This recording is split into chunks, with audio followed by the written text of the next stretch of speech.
Sue Divin is a Derry-based writer, but hailing originally from, guess where? Armagh.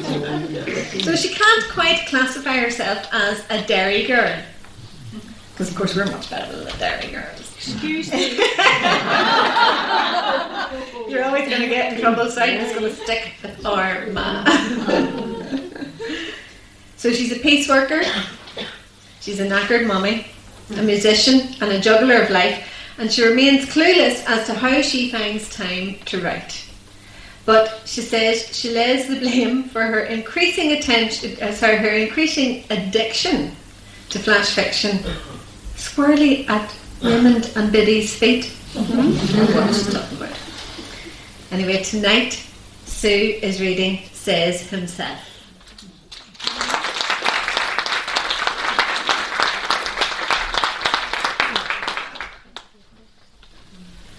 Sneak this one into the flash fiction, but there's actually nothing fictitious about this, and I'll just say that up front. This is creative non-fiction. For Says Himself is really a series of very, very short flash fictions that are strung together, and they're all my experience of parenting a rather unique wee man who's my son, and he tends to think sideways about a lot of things in life and be quite observational in a unique way at times. So this is Says Himself. Finally, an early night in my slippers, cradling a cuppa. Says Himself, Mum, you didn't forget my HE homework, did you? A vague memory of a request for sweet corn, ham and chicken pizza topping floats in the fuzz of brain from last Tuesday after work. Says me. Alexa, says Himself, set a reminder for 6:45 a.m. Himself is itching to cuddle Granny's new dog. For the first time in the 2-hour journey, he falls quiet as we spy the Armagh spires. Past the mall, the question wriggles out of him. Is it a sin to be looking forward to seeing Lucky more than Granny? I think Granny will understand the novelty, says me. 7:20 p.m. Himself finally settles to homework. 7:22 p.m. Mum. Sighing, I don the coat. The maths doled out today is due for tomorrow. 7:40 p.m.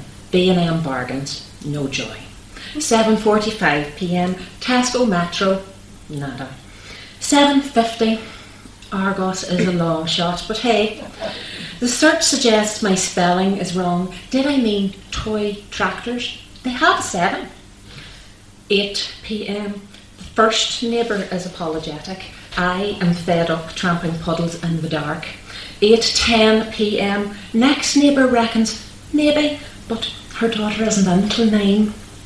I hate maths. I was never particularly fond of the borrowing a cup of sugar lark either. Dear maths teacher, we do not own a protractor. Yours sincerely. Friday night, TV dinner. Himself and the gadgets plonked across the entire corner sofa. Me in the armchair.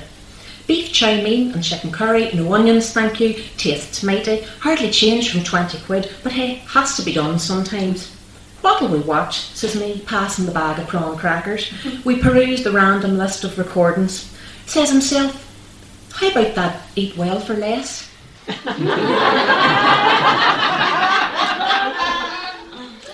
This time, he actually swam. I'm smiling as I pull the car out of the leisure centre car park. He is animated. Imagine like you were the first person ever to swim and you had to work out the physics of it, says Himself. I continue driving.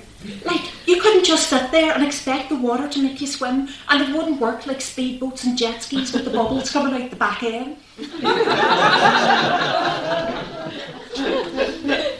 Says Himself, but Mum, the success criteria for the homework says to use adverbs. and everything writery in me screams.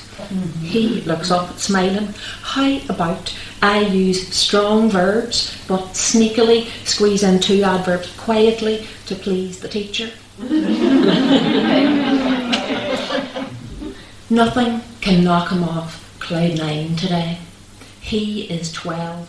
Everyone in the entire universe must know the significance of this.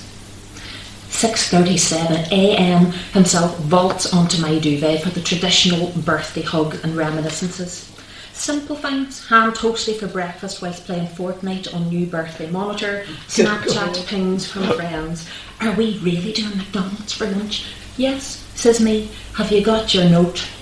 There's a flourish of crinkled green paper from a pencil case.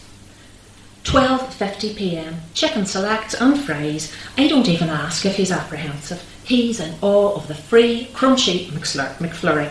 He's 12. It's his day. 2 p.m. Appointment. 3 years on NHS waiting lists. We can't believe you're here on your birthday, says the assessor. It's great, says himself. I'm missing a home economics test and I don't have to make vegetable soup. 3:15 p.m. I've explored every app on my phone. He's been in over an hour. Yes, no, or more waiting. They call me in while they disappear to confer. How'd it go? I ask. Think I did really well, says himself, like it was an exam, and I wonder. 3:25 p.m. Ms. Divin, I'm ushered in for the pronouncement. We'll leave it to the parent to explain to the child, they say. I smile, relieved. 3:40 p.m. Barely out the door, into wind and rain, and himself is itching to know. They said yes, for definite, and how amazing you are to cope with so much. A passing car scoots a tidal wave from a puddle and we're drenched on the pavement. Himself laughs. I thought that only happened in the movies. It's like everything on my birthday is magic. So, how do you feel, I ask, about being diagnosed with autism? His hair drips. He smiles the biggest, most amazing 12-year-old smile. Sure, I'll always be me, no matter what. Nothing can knock him off cloud 9 today. He is 12, and everyone in the entire universe must know the significance of this.